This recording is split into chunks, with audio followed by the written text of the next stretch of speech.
generasi, lahirkan profil pelajar Pancasila. Belajar, bergerak, berbagi untuk negeri, kita menjalin kolaborasi.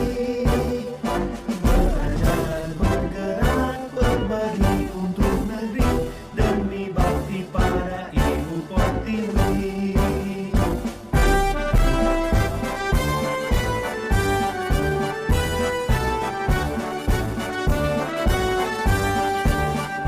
Bulatkan tekad, kuatkan hati, negeri ini memanggilmu kawan. Belajar, bergerak, berbagi untuk negeri, guru penggerak, majukan pendidikan. Perkenalkan, nama saya Salim, siswa kelas 4. Saya senang sekali dengan adanya pembuatan keyakinan kelas karena itu adalah usulan dari kita semua. Warga kelas dan kita merasa bertanggung jawab dalam menerapkannya. Terima kasih. Assalamualaikum warahmatullahi wabarakatuh.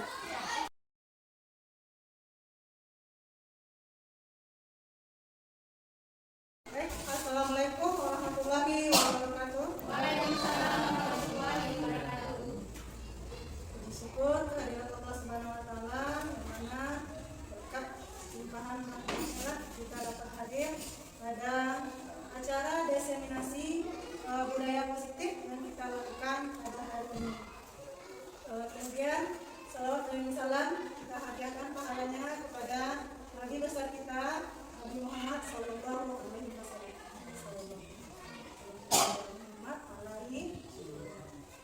Baik, yang saya hormati Ibu Kepala Sekolah, yang saya hormati dan sangat saya banggakan Bapak Ibu Guru SD 19 Gilang, yang mana di sini telah mendukung saya dalam melakukan diseminasi ini.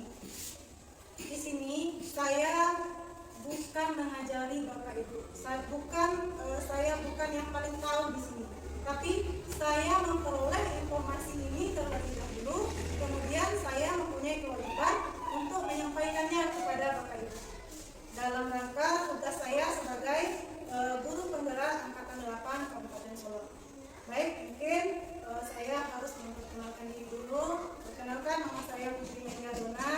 Saya bertugas di SD 19 Gilang, mengajar di kelas 4, dan saya adalah CGT angkatan 8 Kabupaten Solo.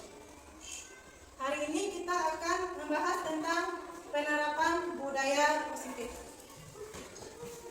Nah, pembahasan kita hari ini ada 7 buah Bapak Ibu.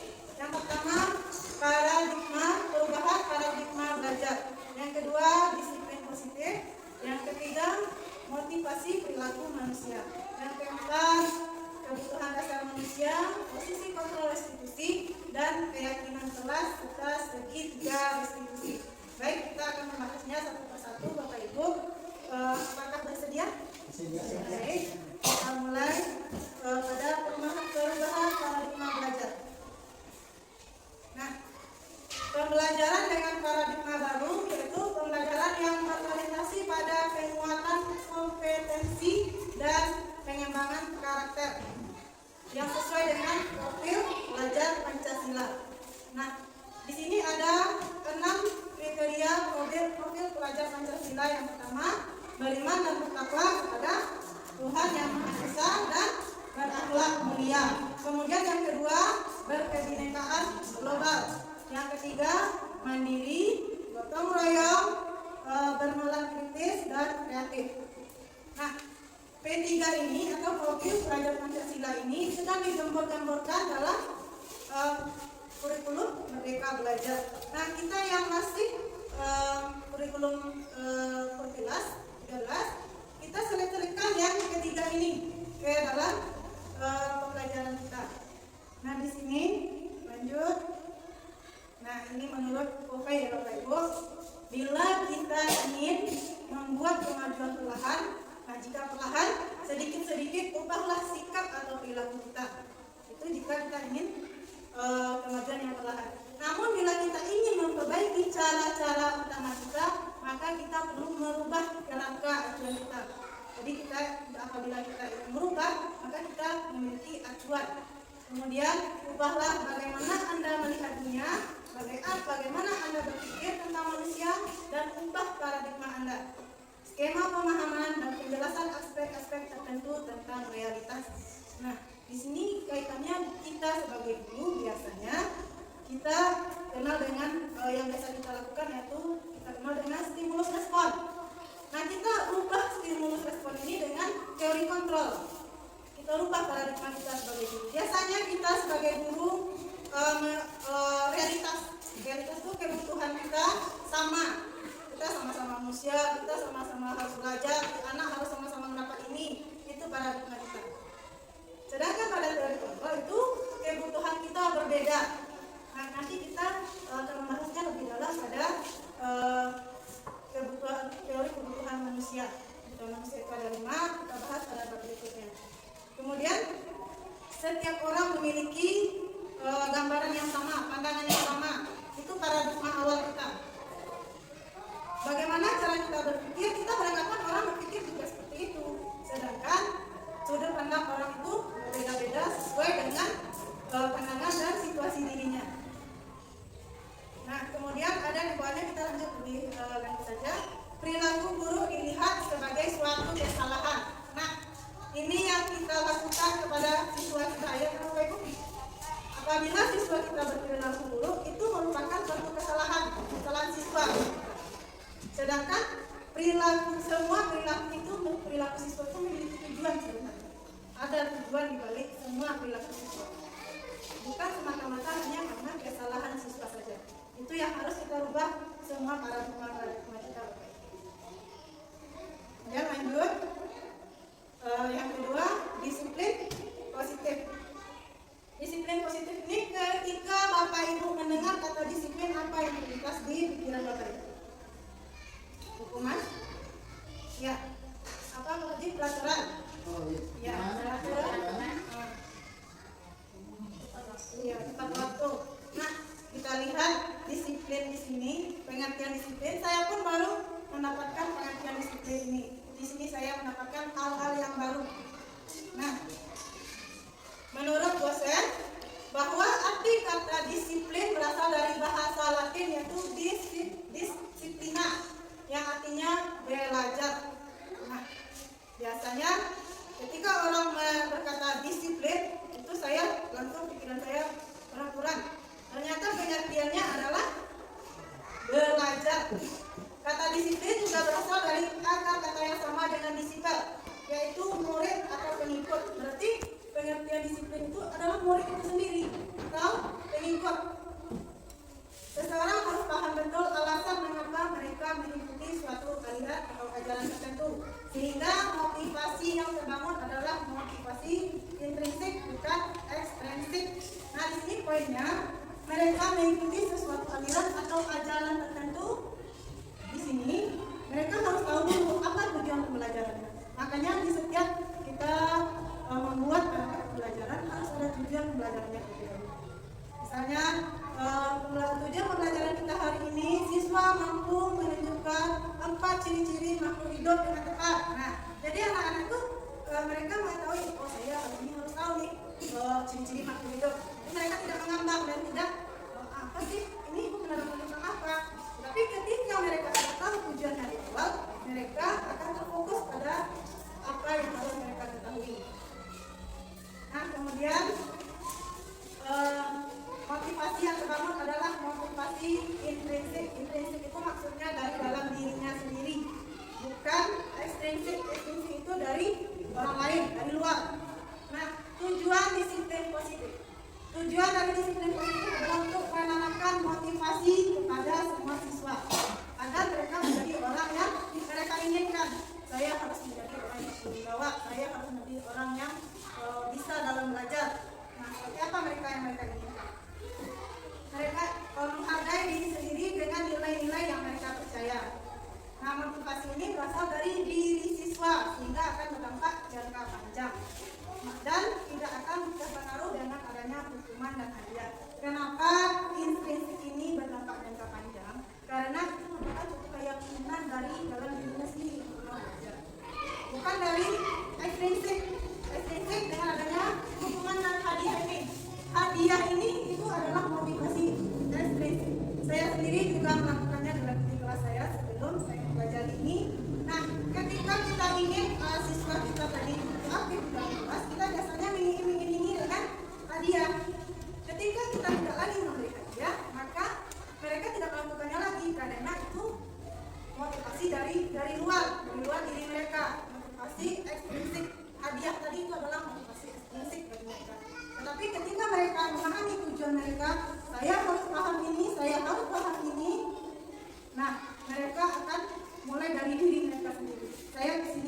derajat. Lanjut. Nah, dalam disiplin positif ini ada 3 kategori Bapak Ibu. Nah, di sini ada kategori hukuman, konsekuensi, dan restitusi. Nah, dalam hukuman ini sendiri dampak pada murid bisa kita lihat di depan. Nah, murid akan marah, rasa bersalah, rendah diri, dan mengasingkan diri. Nah, hukuman ini sifatnya tiba-tiba dan tidak diharapkan atau sangat melukai perasaannya maksudnya. Kemudian hukuman ini dibuat oleh guru. Nah, biasanya hukuman ini menyakitkan bagi siswa dan guru menjalani konsekuensi dengan menyalahkan, mengkritik, dan menyindir serta merendahkan siswa. Sedangkan pada konsekuensi itu biasanya anak hanya kehilangan hak waktu jeda. Biasanya seperti kita konsekuensi ini maksudnya anak ini sudah mengetahui, kita sudah membuat kesepakatan sebelumnya. Contohnya ketika kamu tidak terlambat 10 menit, maka kamu harus tinggal di dalam kelas selama 10 menit pada jam istirahat untuk melanjutkan pembelajaran kamu yang tertinggal. Maka itu sudah diketahui oleh siswa. Itu merupakan konsekuensi. Saya harus menerima konsekuensi itu. Itu yang ada di dalam diri siswa. Nah, kemudian anak ini tadi sudah diketahui oleh siswa dan masuk akal bagi siswa. Setelah kemudian dibuat oleh guru dan siswa. Sudah disepakati tadi ya Bapak Ibu. Kemudian konsekuensi ini, cara kita menyelesaikan konsekuensi ini, membantu guru menyatakan peraturan, melakukan peringatan, dan menerapkan konsekuensi, diterapkan secara konsisten. Nah, kemudian lanjut restitusi. Ada restitusi di sini. Siswa tidak kehilangan waktu, namun bersemangat untuk memperbaiki dirinya. Di sini kita tidak menghukum dan tidak memberikan konsekuensi. Itulah restitusi. Restitusi ini akan kita bahas nanti. Ada pembahasan nomor 7. Kemudian berupa undangan untuk mengadakan restitusi. Undangan di sini maksudnya anak ini kita panggil ke kantor atau ke ruang BP. Kemudian di sanalah kita melakukan restitusi kepada siswa. Nah, restitusi ini dibuat oleh murid, siswa yang menyelesaikan masalahnya sendiri. Kemudian dari restitusi ini menguatkan guru menyebutkan keyakinan kelas, membimbing kerangka acuan berpikir restitusi kepada murid. Nah, sebelumnya saya jelaskan dulu perbedaannya tadi. Hukuman itu sifatnya tiba-tiba dan sangat menyakiti dan dibuat oleh guru. Kemudian konsekuensi itu sudah dibuat bersama-sama dengan siswa dan siswa sudah tahu konsekuensi apa yang mereka terima. Nah, konsekuensi ini relevan dengan kita kan kalau hukuman itu biasanya tidak relevan dengan apa yang kita berikan. Misalnya kamu terlambat hari keliling lapangan, itu tidak relevan. Nah, ketika konsekuensi ini kamu terlambat 10 menit, sekarang kamu tinggal di dalam kelas selama 10 menit mengerjakan tugas ini karena kamu ketinggalan pelajaran ini. Nah, itu relevan dengan pembelajarannya. Sedangkan hukuman dia terlambat tapi disuruh berlari keliling lapangan, itu kan tidak relevan. Nah, lanjut dengan restitusi ini, siswa yang mencari jalan keluar untuk permasalahannya sendiri. Kita hanya mendampingi siswa untuk menyelesaikan permasalahannya. Nah, di selanjutnya kita tentukan dulu. Itu jelas sampai jelas.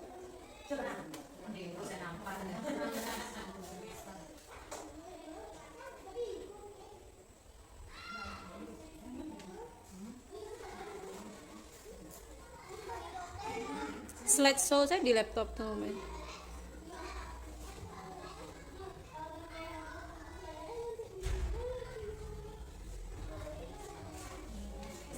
Bisa dilakukan. Nah, di sini tindakan guru kita jawab sama-sama. Mencatat 100 kali di dalam buku kalimat saya tidak akan terlambat lagi karena terlambat ke sekolah. Kira-kira ini hukuman atau konsekuensi, Bapak? Hukuman atau konsekuensi? Kalau hukuman sifatnya tiba-tiba, kalau ini sifatnya, kalau konsekuensi tadi sifatnya sudah diketahui oleh siswa.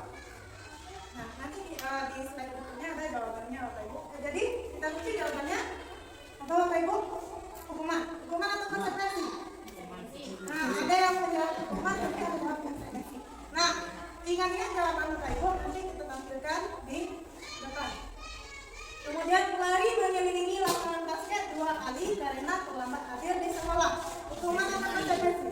Nah, hukuman ada yang menjawab konsekuensi. Hukuman atau konsekuensi? Hukuman. Hukuman. Ada yang menjawab konsekuensi. Baik, nanti kita lihat. Kemudian membersihkan coretan yang dibuatnya di meja tulis. Nah, ada yang menjawab hukuman, ada yang konsekuensi. Nah, kemudian murid diminta untuk push up 15 kali karena tidak menggunakan masker ke sekolah. Nah, kompak ya sekarang. Kemudian menggantikan kertas tugas teman yang telah dicoret-coret. Konsekuensi. Baik. Berjemur di lapangan basket pukul 12 siang karena mengobrol dengan teman. Hukuman. Murid diminta diminta tidak memakai sepatu sepanjang hari karena tidak menggunakan sepatu warna hitam. Hukuman. Kemudian ini kelas suaranya. Berdiri di depan kelas sambil mengangkat kaki satu karena tidak bisa menjawab pertanyaan. Hukuman. Sudah mulai kompak lagi. Membersihkan tumpahan air di meja tulis karena tersenggol pada saat belajar. Konsekuensi. Kehilangan 10 menit jam istirahat untuk mengerjakan tugas karena terlambat datang dan tertinggal pelajaran 10 menit. Konsekuensi. Duduk di bangku di pinggir lapangan pada jam istirahat. Tidak diizinkan main oleh guru piket karena mencederai teman saat bermain di lapangan. Duduk di lapangan. Duduk di tepi lapangan. Hati-hati ya. Anak disuruh duduk di bangku di pinggir lapangan. Kemudian terlambat hadir di pembelajaran daring 15 menit dan diminta untuk tinggal 15 menit. Lari mengelilingi lapangan basket 2 kali karena terlambat 10 menit pelajaran PJOK. Konsekuensi apa hukuman? Karena apa ya? Ya, ini kalimatnya lari mengelilingi lapangan. Apa kira-kira? Sepakat konsekuensi? Kemudian membersihkan WC sekolah karena mematahkan pensil kawannya. Nah, kita lihat jawaban kita. Yang satu ini kita kan tidak menghukum. Kita hanya dengan menulis itu berarti kita sudah melatih juga menulis, ya kan? Nah, ini relevan ya, masuk kepada konsekuensi. Nah, siapa yang hukuman jawabannya tadi? Bisa direfleksi ulang lagi. Kemudian lari mengelilingi lapangan. Apa tadi? Hukuman. Ya, membersihkan coretan. Konsekuensi. Murid diminta untuk push up. Hukuman. Menggantikan kertas yang dicoret. Apa tadi? Betul. Berjemur di lapangan. Hukuman. Betul. Murid diminta tidak memakai sepatu sepanjang hari. Hukuman. Berdiri di depan kelas sambil mengangkat kaki. Betul. Hukuman. Membersihkan tumpahan air di meja. Karena dia yang menumpahkan, maka dia yang bertanggung jawab. Kita masuk kepada konsekuensi. Kehilangan 10 menit. Konsekuensi seperti yang dicontohkan sebelumnya. Kemudian duduk di bangku pinggir lapangan pada jam istirahat. Siapa jawabannya konsekuensi Pak Adi? Karena ketika duduk di bangku, berarti kita tidak menghukum. Kita hanya karena dia mencederai temannya. Kemudian terlambat hadir 15 menit sama dengan yang di atas, jawabannya konsekuensi. Lari mengelilingi lapangan basket 2 kali di jam pembelajaran PJOK. Relevan ya, dia memang lari kalimatnya, tapi ini di jam pembelajaran PJOK. Relevan, berhubungan ya dengan pembelajarannya. Kemudian membersihkan WC karena menambahkan pensil temannya. Berarti ini Yang nomor 1 kan kita juga lari nanti.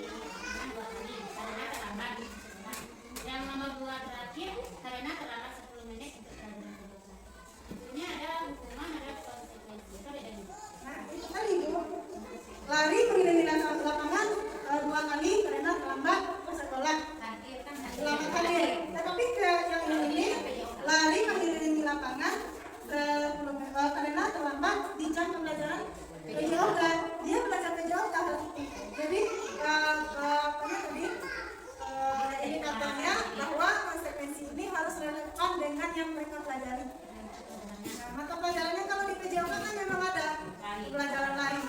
Maka dihukum aja dengan diberikan dia konsekuensi dengan lari 10 menit. Untuk pemanasan biasanya juga kita melakukan lari atau tadi. Iya, 10 menit. Pemanasan. Bisa dipakai Bapak Ibu. Bisa. Lanjut. Nah, sudah mau 3 saja kita ancam Bapak Ibu. Karena kita ada 7 pembahasan pada hari ini. Yang ketiga, motivasi perilaku manusia. Menurut Diana Guastean ada 3 motivasi perilaku manusia. Yang pertama, menghindari ketidaknyamanan atau hukuman. Contohnya, saya hadir ke sekolah tiap hari karena saya takut sama ibu kepala sekolah. Tapi saya di ibu kepala sekolah ngomong saja pada saya darah. Kemudian saya hadir ke sekolah tepat waktu karena saya malu dengan kawan yang lain. Nah, ini motivasi yang pertama ini adalah motivasi terendah dari tingkatan motivasi. Kemudian yang kedua, untuk mendapatkan imbalan atau penghargaan dari orang lain. Nah, saya hadir ke sekolah tepat waktu karena saya ingin dipuji oleh kepala sekolah. Saya ingin biasanya yang hadir tepat waktu ini diberi penghargaan oleh kepala sekolah. Nah, di sini ini adalah motivasi kedua, tingkatan kedua. Yang ketiga, untuk menjadi orang yang mereka inginkan dan menghargai diri sendiri dengan nilai-nilai yang mereka percaya. Nah, ini adalah motivasi pada tingkatan ketiga. Mereka menjadi orang yang kita inginkan. Kita sebenarnya ingin menjadi orang yang seperti apa? Ketika kita menjadi guru, kita ingin menjadi orang yang diteladani oleh siswa kita. Dan kita harus dari dalam diri kita harus menjadi orang disiplin. Nah, kita hargai kata-kata disiplin itu dalam diri kita, maka itulah motivasi yang tertinggi dari motivasi manusia. Lanjut, nah ini sangat menarik bagi saya, dihukum oleh penghargaan. Saat kita berulang kali menjanjikan hadiah kepada anak-anak agar perilaku bertanggung jawab, atau kepada seorang murid agar mempelajari sesuatu yang baru, atau kepada karyawan agar melakukan pekerjaan yang berkualitas, kita sedang berasumsi, kita sedang berpendapat atau berasumsi bahwa mereka tidak akan melakukannya atau mereka tidak akan memilih untuk melakukannya. Contohnya seperti ini. Ketika saya memberikan hadiah kepada anak-anak, siapa yang bisa menyiapkan terlebih dahulu, maka saya akan diberi buku ini atau hadiah ini misalnya. Nah, mereka akan melakukannya hanya untuk hadiahnya saja. Nah, di sana kita sedang berasumsi kalau tidak saya kasih hadiah ini, berarti mereka tidak akan melakukannya. Biar dia tidak melakukan. Tetapi apabila ketika mereka melakukannya dengan kehendak mereka sendiri, maka itulah yang dinamakan motivasi intrinsik dari dalam dirinya. Kemudian dalam konferensinya kita juga mengatakan baik penghargaan maupun hukuman adalah cara-cara mengontrol perilaku seseorang yang menghancurkan potensi untuk pembelajaran yang sesungguhnya. Nah, ini berbahaya. Ketika kita memberikan penghargaan yang selama ini kita anggap baik, ternyata ini sangat akan menghancurkan potensi katanya. Kita harus buat. Secara ideal, tindakan belajar itu sendiri adalah penghargaan sesungguhnya. Nah, kegiatan belajar itu adalah, kita garis bawahi, tindakan belajar itu sendiri adalah penghargaan sesungguhnya. Contohnya, kelas 1, ketika mereka baru bisa belajar A, B, C, mengenal huruf, kemudian merangkai huruf, merangkai kata, dan mampu untuk pertama kalinya membaca sebuah kalimat, misalnya ini bangku Budi. Nah, di sana keluarlah dari binar matanya, ya kan Bapak Ibu, bahagianya, saya bisa, saya bisa ini membaca. Nah, kebahagiaan mereka itulah yang disebut dengan prosesnya sendiri. Itu penghargaan yang sesungguhnya pada proses itu sendiri. Apabila kita hanya perlu memberi sebuah apresiasi, bukan memberikan sebuah penghargaan, karena apa yang mereka alami, kebahagiaan yang mereka alami tidak sebanding dengan penghargaan yang kita berikan. Kita hanya kan menciderai kebahagiaan atau kebanggaannya. Nah, lanjut. Pada penghargaan tadi, penghargaan efektif jika dalam jangka pendek. Nah, misalnya dalam 1 bulan ini saya ingin anak saya aktif dalam pembelajaran. Setiap hari saya membawa permen sebanyak 10 buah ke dalam kelas. Itu hanya akan menyebabkan hanya bersifat jangka pendek. Apabila saya tidak memberikan penghargaan, mereka tidak akan melakukannya lagi. Kemudian yang kedua, penghargaan akan membuat ketergantungan. Apabila kita sudah tidak lagi memberikan penghargaan, mereka tidak akan melakukannya lagi. Mereka hanya apabila ada penghargaan saja mereka melakukannya. Kemudian penghargaan yang menghukum, misalnya pemberian juara 1, 2, 3 diberi hadiah. Yang paling nyesek sekarang yang paling nyesek itu ranking 4. Nah, saya ranking 4, beda nilai cuma segini. Kenapa saya tidak ada? Dia merasa dihukum oleh penghargaan itu sendiri. Kemudian ranking 11, saya 11 padahal saya sama-sama dengan dia. Maka dia merasa dihukum dengan penghargaan yang diberikan kepada orang lain. Dia menghukum dirinya sendiri dengan penghargaan orang lain. Kemudian penghargaan dan hukuman itu sendiri sama-sama berbahaya, sama-sama menghancurkan potensi untuk pembelajaran, sama-sama menghancurkan potensi untuk pembelajaran, menghukum dan memberikan penghargaan. Jadi intinya di sini kita harus menemukan motivasi dari dirinya sendiri, dari intrinsipnya sendiri, supaya mereka mampu mengontrol diri mereka sendiri. Kemudian lanjut, sudah nomor 4 saja Bapak Ibu. Di sini tadi paradigma tadi ada di posisi kontrolnya itu setiap perilaku manusia itu ada tujuannya, ya kan? Tadi ada di awal paradigma tadi. Di sini ada kebutuhan dasar manusia. Ada 5 Bapak Ibu. Yang pertama ini yang paling penting sekali. Ini bertahan hidup. Bertahan hidup ini contohnya makan, kesehatan, sandang, pangan, itu sama semua manusia ya Bapak Ibu. Kemudian rasa kasih sayang dan rasa diterima.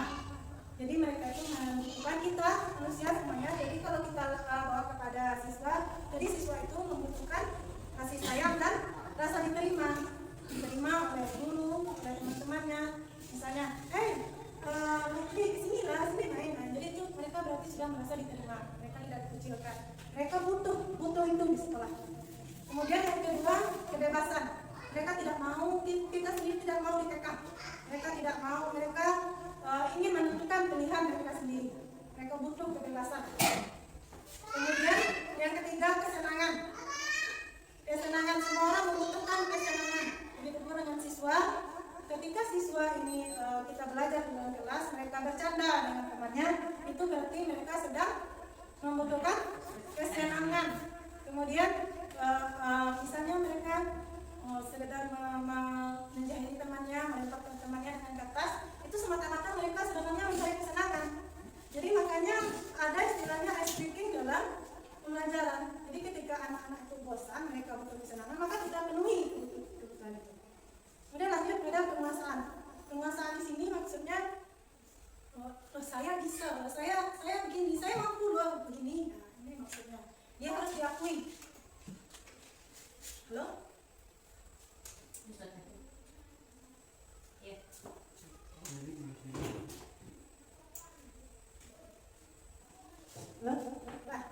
Lanjut, mereka ingin diakui, mereka butuh pengakuan.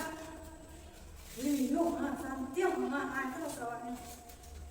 Jadi kelima, kebutuhan dasar manusia ini dibutuhkan oleh semua orang. Nah, lanjut kita pada contoh kasus. Ibu Dona sedang bingung menghadapi Koko, yaitu siswa kelas 4 yang suka meminta uang pada temannya. Beberapa anak kelas 4 bahkan kelas lain datang mengeluhkan sikap Koko yang sering meminta uang temannya, bahkan kadang secara paksa. Jika Bapak Ibu menghadapi situasi seperti Ibu Dona, apa yang akan Bapak Ibu lakukan?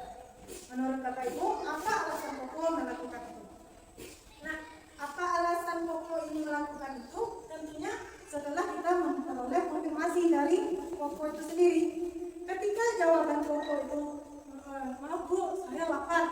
Berarti kebutuhan yang mana yang mereka yang belum terpenuhi?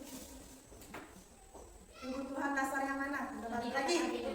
Nah, kebutuhan bertahan hidup, dia lapar.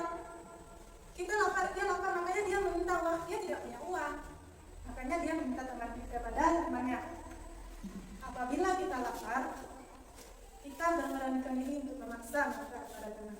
Karena dorongan dari rasa lapar itu sendiri. Berarti Koko sedang memenuhi kebutuhan bertahan hidup. Ketika jawaban Koko adalah nggak ada Bu, saya bercanda aja. Jadi mereka mencari apa itu? Apa kebutuhan yang sedang mereka penuhi? Ya, mereka memenuhi kebutuhan misalnya. Mereka senang saja melihat temannya meminta uang kepada temannya. Kemudian ketika dia menjawab, enggak Bu, saya supaya kelihatan seperti orang di film-film itu Bu, saya orang yang megah, yang ditakuti. Itu apa yang sedang penuhinya? Ya, penguasaan, kebutuhan diri tentang penguasaannya, dan merasa dia harus merasa harus diakui bahwa dia itu hebat, atau dia itu kuat. Kemudian lanjut kita, nah baik, sudah nomor 5 ada posisi kontrol. Posisi kontrol itu ada 5. Kita sebagai guru ya Bapak Ibu, untuk penghukum, nah, kita nanti bisa merefleksi di mana posisi kita sebenarnya. Apakah di penghukum, membuat merasa bersalah, atau sebagai teman, atau sebagai pemantau, atau sebagai manajer. Kita lihat perbedaannya. Yang jelas Bapak Ibu.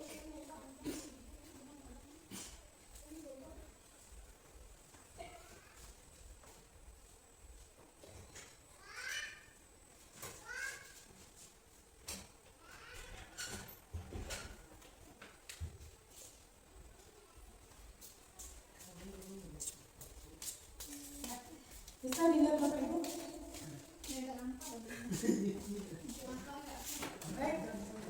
Baik, kita lanjut saja ya. Sebagai penghukum,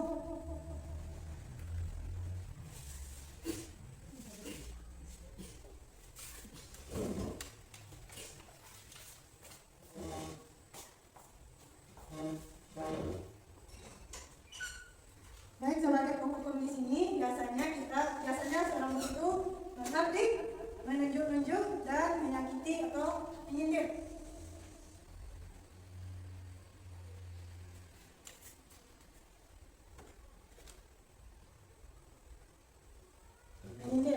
Kemudian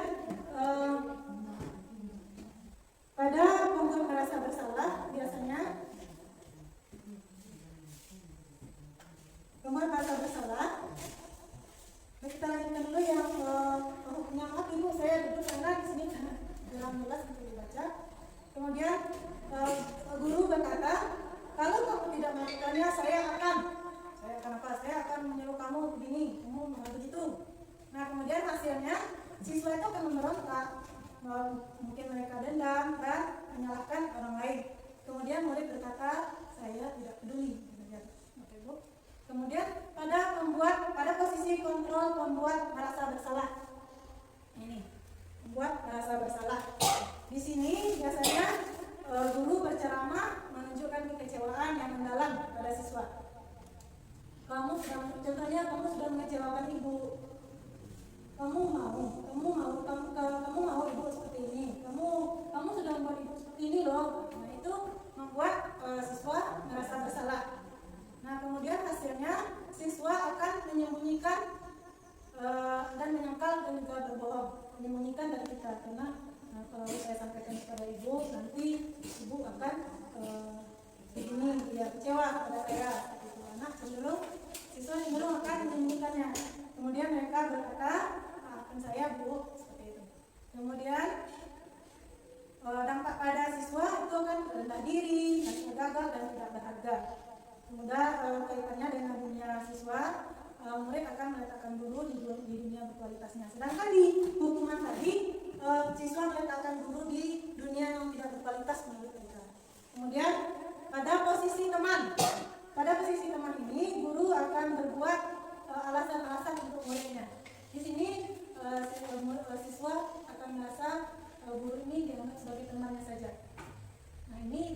konsekuensinya. Ayolah lakukan ada nih ibu, seperti itu contohnya. Ayolah tugasnya lagi gimana ini dan ibu, ayolah kerjakanlah, seperti itu. Jadi sama mereka dengan teman mereka sendiri. Nah di sini siswa akan ketergantungan nantinya. Kemudian mereka berkata, saya pikir bapak ibu teman saya. Ketika kita tidak melakukannya lagi, mereka akan kecewa. Saya pikir bapak ibu ini teman saya, ternyata salah. Kemudian lanjut kepada posisi pemantau. Di pemantau ini kita biasanya guru sudah menghitung dan mengukur. Ini untuk melakukan ini apa ini ya, ini sudah sejalan dengan konsekuensi tadi ya Bu. Apa peraturannya, apa konsekuensinya, kita langsung menanyakan seperti itu. Kalau kamu terlambat, kamu harus gimana? Nah, kita sudah seperti itu. Kemudian hasilnya siswa mampu menyesuaikan diri karena sedang diawasi oleh guru, karena kita memantau atau mengontrolnya. Kemudian murid akan berkata, saya akan dapat beberapa bintang kalau melakukan hal tersebut. Karena di sana tadi kita dalam posisi penonton ini kita juga memberikan penghargaan. Kemudian lanjut pada posisi manajer. Di manajer ini kita sebagai guru mengajukan pertanyaan-pertanyaan. Nah, ini bedanya dengan penghukum tadi, kita langsung marah dan menunjuk-nunjuk, berkata kasar. Nah, sedangkan pada manajer ini kita mengajukan pertanyaan-pertanyaan. Nah, nanti ada contoh dari posisi manajer ini pada segitiga restitusi. Nanti kita lihat secara bersama-sama. Kemudian lanjut. Nah, pada ini kita ada kalimat saya kecewa sekali dengan kamu. Berarti ini masuk kepada yang mana? Kalimat yang mana tadi? Pembuat rasa hukum, pembuat rasa bersalah, atau pemantau, teman. Saya kecewa sekali dengan kamu. Yang pertama yang dia ada pilihannya ini. Penghukum, kalau penghukum contoh apanya tadi? Ciri-cirinya tadi kita langsung membentak, marah-marah pada siswa. Kemudian pembuat merasa bersalah, kita jelas misalnya berceramah, kamu sudah mengecewakan bapak, sudah mengecewakan ibu. Kemudian teman, kita sebagai teman kepada siswa. Kemudian pemantau, saya kecewa sekali dengan kamu. Kedua, pembuat rasa bersalah. Kemudian kamu tidak pernah benar melakukannya. Seperti itu kata-katanya. Kamu tidak pernah benar melakukannya. Hukum berarti ya Bapak Ibu. Ayolah lakukan yang ibu. Nah, sebagai teman. Kemudian apakah kamu mau mendapatkan bintang hari ini?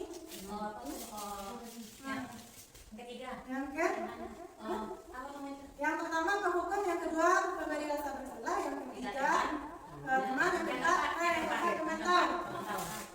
Kemudian bagaimana kamu bisa menyelesaikan masalah ini?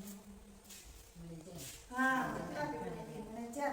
Kemudian kamu selalu yang paling terakhir. Ya, keras ya. Kamu selalu yang paling terakhir. Ya, ambil sekali. Hukuman ya, Pak Ibu. Betul ya. Kamu tidak akan mendapatkan bintang jika tidak menyelesaikan tugas ini. Yang keempat, mantau ya, Pak Ibu. Berapa kali sih saya sudah mengatakan kepada kamu? Berapa kali sih saya sudah mengatakan kepada kamu? Hukuman. Dia keras, kalau hukuman ini ciri-cirinya dia keras, Pak Ibu. Kemudian ingat bukan yang telah kita lakukan, yang telah saya lakukan untuk kamu. Nah biasanya dia setelah apa itu Pak Ibu? Teman. Kamu tidak akan pernah berhasil dalam kehidupan ini. Langsung saja kita menjawabnya. Teman. Apa rencanamu untuk menyelesaikan ini?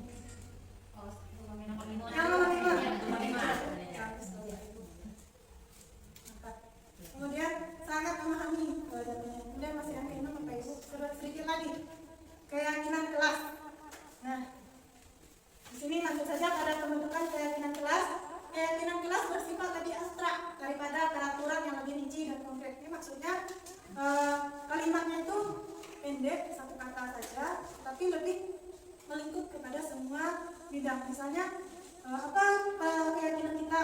Misalnya anak menunjukkan, Bu, tidak boleh membuang sampah sembarangan. Nah ini kan panjang kalimatnya, tidak boleh buang sampah saja skopnya. Tapi ketika kita luaskan, kita bisa memilihnya dengan menjaga apa itu tadi? Yang membuang sampah, kebersihan, menjaga kebersihan. Hanya membuang sampah, mungkin aja kebersihan dinding sekolah, juga mejanya, lantainya, semuanya. Nanti itu ketika kita sudah mendengar kata menjaga kebersihan, kita sudah mencakup semuanya. Tetapi ketika kita mendengar kata tidak boleh buang sampah sembarangan, nah itu sampah saja, sampah yang kesehatan saja yang mereka ingat. Atau seperti ini, tidak boleh harus membawa masker ke sekolah terus menerus, Bu. Jadi harus kita lakukan dengan menjaga masker. Apa itu maksudnya tadi? Nah, menjaga kesehatan. Kemudian keyakinan kelas berupa pernyataan universal seperti yang sudah kita bahas tadi. Kemudian pernyataan atau keyakinan kelas senantiasa dibuat dalam bentuk positif. Contohnya seperti di belakang itu Bapak Ibu, misalnya tidak bohong, berjalan di koridor, kan anak-anak suka berlari ya Bapak Ibu, nanti mereka jatuh. Jadi kita tidak boleh berlari-lari di koridor, tidak boleh berlari, misalnya kita buat di sana kan. Nah kita hilangkan kata tidaknya, karena tidak itu berbentuk negatif, kita ganti dengan positif. Contohnya berjalanlah dengan baik di koridor. Nah, jadi kita hilangkan kata tidak boleh berlari-lari. Nanti yang tidak boleh tadi dengan kalimat berjalanlah dengan baik. Itu kan positif dia yang Bapak Ibu. Kemudian keyakinan kelas sebaiknya suatu yang dapat diterapkan di lingkungan tersebut. Ya, seperti di kelas menjaga kebersihan, bersemangat. Contohnya keyakinan kelas seperti itu sopan santun, jujur, disiplin, menjaga kebersihan dan saling menghargai. Kemudian semua warga kelas hendaknya ikut berkontribusi dalam pembuatan keyakinan kelas lewat kegiatan curah pendapat. Nah, contohnya ketika kenapa keyakinan kelas? Kenapa tidak peraturan? Kenapa tidak kedisiplinan kelas? Ketika keyakinan kelas ini bedanya dibuat oleh siswa bersama dengan gurunya. Siswa yang mengeluarkan, kita ingin seperti apa keyakinan sekolah kelas kita ini yang anak-anak seperti itu kan, contohnya kita bertanya, kita datang tepat waktu Bu, kita harus tidak boleh terlambat Bu. Jadi kita masukkanlah kepada kalimat yang lebih ekstra yaitu disiplin. Contohnya siswa di sini ada curah pendapat di sini, ada dia mengatakan saya tidak suka terlambat, saya tidak suka teman mencontek. Nah, teman mencontek di sini maksudnya kemana kita larinya Bapak Ibu? Kita harus menghargai ketika teman dia itu tidak mau memberi contekan. Nah, di sana maksudnya kepada saling menghargai. Seperti itu Bapak Ibu. Kemudian bersedia meninjau kembali keyakinan kelas di waktu ke waktu.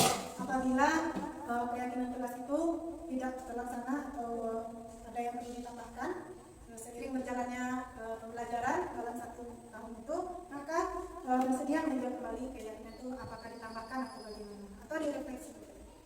Kemudian lanjut. Nah, ini dia video pembuatan keyakinan kelas.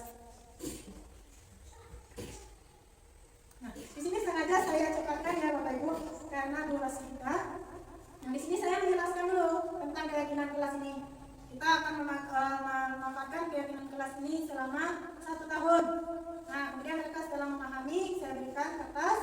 Kemudian mereka mencurahkan apa yang menjadi pendapat mereka untuk 1 tahun ke depan di dalam kelas ini. Apa yang mereka inginkan. Nah, setelah saya pandu untuk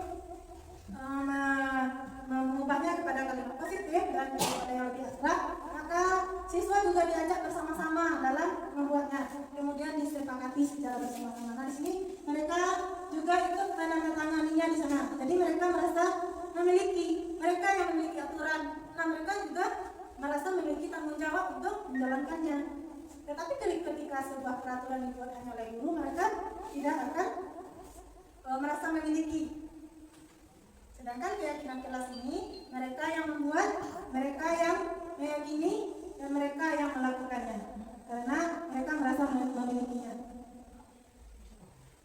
Nah, ini hasilnya dipajang seperti yang Bapak Ibu lihat di belakang.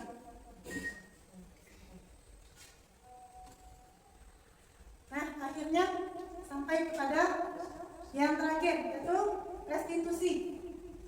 Nah, restitusi ini sendiri yaitu proses menciptakan kondisi bagi murid untuk memperbaiki kesalahan mereka sehingga mereka bisa kembali pada kelompok mereka dengan karakter yang lebih baik dengan cara restitusi ini. Jadi dari kelima posisi kontrol tadi, posisi kontrol yang mana yang baik bagi kita? Yang pertama, ya, menghukum, memberi rasa bersalah, reman, memantau. Yang kelima, mana yang lebih baik bagi kita? Dari yang kelima? Nah, yang terbaik adalah manajer. Nah, posisi manajer ini kita terapkan dalam restitusi ini. Nah, ini dia ciri-ciri restitusi. Restitusi bukan untuk menebus kesalahan. Kalau kita memberikan hukuman, lari keluar dari lapangan. Nah, itu untuk menebus ibadah Bapak Ibu. Tetapi restitusi bukan untuk menebus kesalahan. Kalau hukuman, setelah kita menyuruhnya lari keliling lapangan, sudah berhenti sampai di situ. Karena dia sudah menebusnya dengan hukuman tadi. Sedangkan di restitusi ini bukan menebus kesalahan, namun untuk belajar dari kesalahan. Kemudian restitusi memperbaiki hubungan. Nah, apa bedanya dengan hukuman tadi? Ketika kita menghukum, menghadik dan sebagainya, anak akan dendam. Bagaimana hubungan kita? Baik. Sedangkan di restitusi ini kita dapat memperbaiki hubungan. Kemudian restitusi adalah tawaran, bukan paksaan. Terus bagaimana? Nanti ada semua pertanyaan-pertanyaannya berupa tawaran itu ya Bapak Ibu. Kemudian nanti ada restitusi menuntun untuk melihat ke dalam diri mereka. Kita tuntun mereka dengan pertanyaan-pertanyaan yang melihat ke dalam diri mereka. Kemudian restitusi mencari kebutuhan dasar yang mendasari tindakan. Nah, ini yang 5 kebutuhan dasar manusia tadi. Apa sikap mereka? Kita mencarinya dari anak ini ternyata butuh kesenangan, anak ini butuh kebebasan. Apa yang mereka butuhkan? Nah, kita mencari dari kebutuhan dasar mereka. Apa tindakan mereka? Kita mencarinya dalam kebutuhan dasarnya ini. Kita selidiki sikapnya itu dari kebutuhan dasar mereka. Kemudian restitusi fokus pada karakter, bukan tindakan. Nah, ini cukup jelas. Restitusi menguatkan dan fokus pada solusi. Jadi kita dengan pertanyaan-pertanyaan tadi kita cari solusinya. Jadi nanti ada contoh penerapannya Bapak Ibu. Kemudian terakhir restitusi mengembalikan murid yang berbuat salah pada kelompoknya. Setelah kita menuntunnya dengan melakukan restitusi, maka kita kembalikan dia kepada kelompoknya tanpa rasa malu dan rasa bersalah, tetapi rasa ingin berubah. Nah, ini dia segitiga restitusi. Yang pertama, menstabilkan identitas. Di sini kita memberikan kalimatnya, setiap orang pasti pernah melakukan kesalahan. Kamu bukan satu-satunya yang pernah melakukan ini. Seperti itu kita memberikan menstabilkan identitasnya. Kemudian yang kedua, validasi tindakan yang salah. Ke sini dia ya Bapak Ibu. Di sini dulu. Kamu tentu punya alasan mengapa melakukan itu. Adakah cara yang lebih efektif untuk mendapatkan apa yang kamu butuhkan? Kemudian yang ketiganya baru kita tanyakan di sana. Keyakinan kelas apa yang telah kita sepakati di sini? Menanyakan keyakinannya, apa yang terjadi. Kemudian kamu ingin menjadi orang yang seperti apa? Nah, ini contohnya ada Bapak Ibu. Tanya.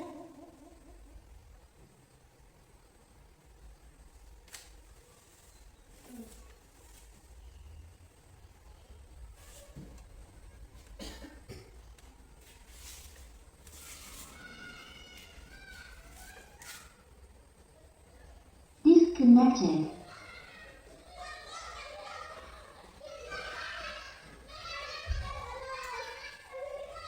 disconnected.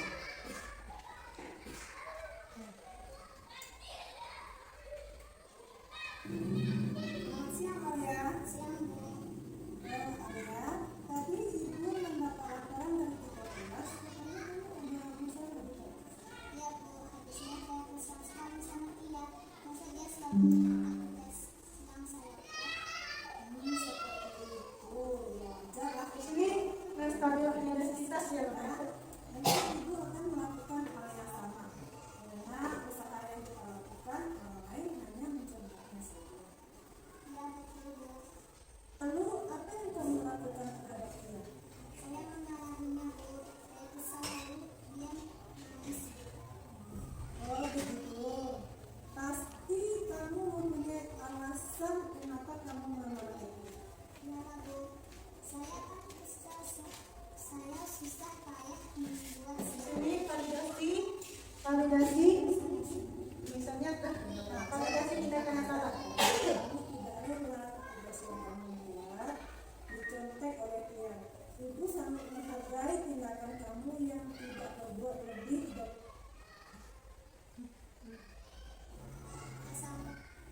seperti itu. Ya wajar lah kalau berada di posisi dia.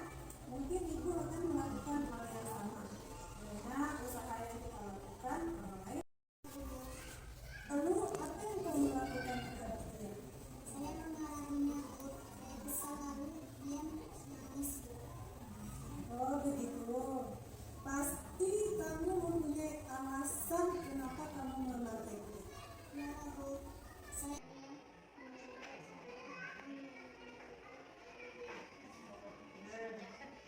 Baik, cepat sekali dulu. Yang pertama, Alia adalah orang yang lebih sabar, lebih menghargai dan menghormati orang lain. Baik, semangat ya Alia. Sekarang kamu boleh kembali ke dalam kelas. Nah, di sana ada 3 langkah restitusi yang dilakukan. Tidak ada menghukum, tidak ada kata menghardik, karena di sana kita fokus kepada mencari solusi. Kita tanyakan kepada siswa, kira-kira keyakinan kamu yang kelas kita yang mana yang kamu langgar? Karena kita sudah membuat keyakinan secara bersama-sama di dalam kelas. Kita hanya bertanya, menuntunnya dengan cara bertanya. Keyakinan mana yang kamu bedanya dengan tidak menuntun yang bertanya? Kamu melanggar ini loh, kamu melanggar tentang disiplin kita loh. Nah, ini tidak. Kita hanya menuntun, mereka yang menentukan. Kira-kira keyakinan kelas yang mana yang kamu langgar? Nah, mereka menjawab sendiri. Mungkin saling menghargai Bu. Disconnected. Jadi apa selanjutnya yang apakah keyakinan kelas itu penting bagi kamu? Misalnya dia jawab saling menghargai. Apakah saling menghargai itu penting bagi kamu? Maka dia menjawab ya.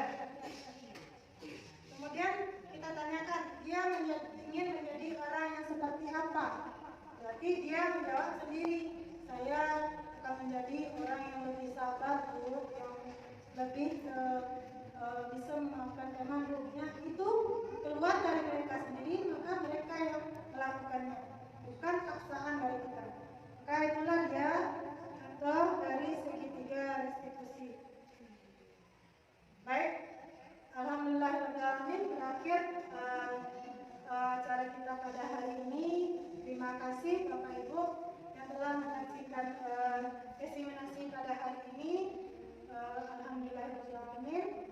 Apa ada pertanyaan? Assalamualaikum Bu. Waalaikumsalam. Selamat siang Alia. Siang Bu. Alia, tadi Ibu mendapat laporan dari ketua kelas, katanya kamu ada masalah di kelas. Iya Bu, habisnya saya kesal sekali sama Tia. Masa dia selalu menyontek tugas yang saya buat. Seperti itu. Ya wajar lah kalau Ibu ada di posisi Alia. Mungkin ibu akan melakukan hal yang sama, karena usaha yang kita lakukan orang lain hanya mencontohnya saja. Iya betul Bu. Lalu apa yang kamu lakukan terhadap Tia? Saya memarahinya Bu. Saya kesal lalu dia nangis Bu. Oh begitu. Pasti kamu mempunyai alasan kenapa kamu memarahi Tia. Iyalah Bu. Saya kan kesal. Saya susah payah membuat selalu dicontek, tidak mau berusaha sendiri. Ya wajar kamu marah karena kamu tidak rela tugas yang kamu buat dicontek oleh Tia. Ibu sangat menghargai tindakan kamu yang tidak berbuat lebih dari ini, misalnya memukul, ya kan?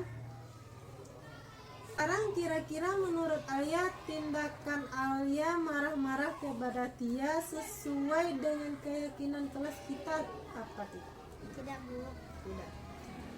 Menurut Alia keyakinan kelas yang mana yang Alia langgar? Saling menghargai dan menghormati Bu. Nah, menurut Alia menghargai dan menghormati orang lain itu penting tidak untuk Penting, Bu. Alia? Baik, jika menurut Alia penting, apa yang harus Alia lakukan jika sedang marah?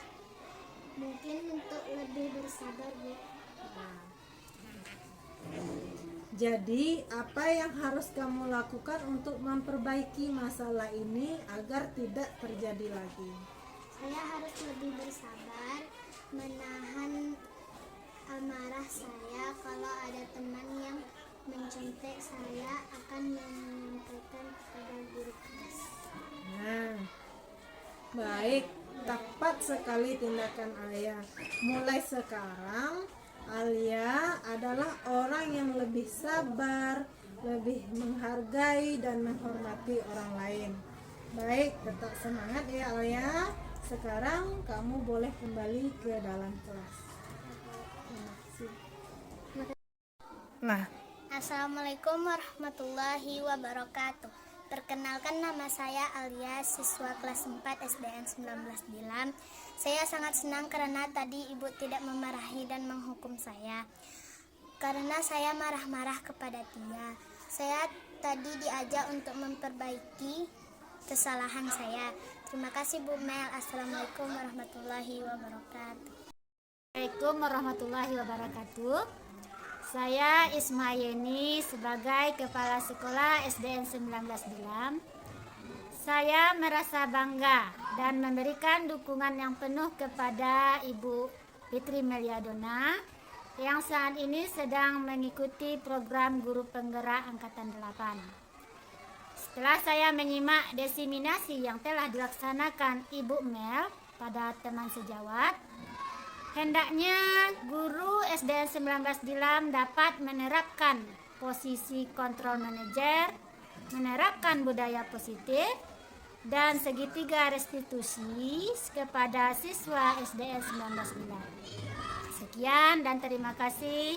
Assalamualaikum warahmatullahi wabarakatuh.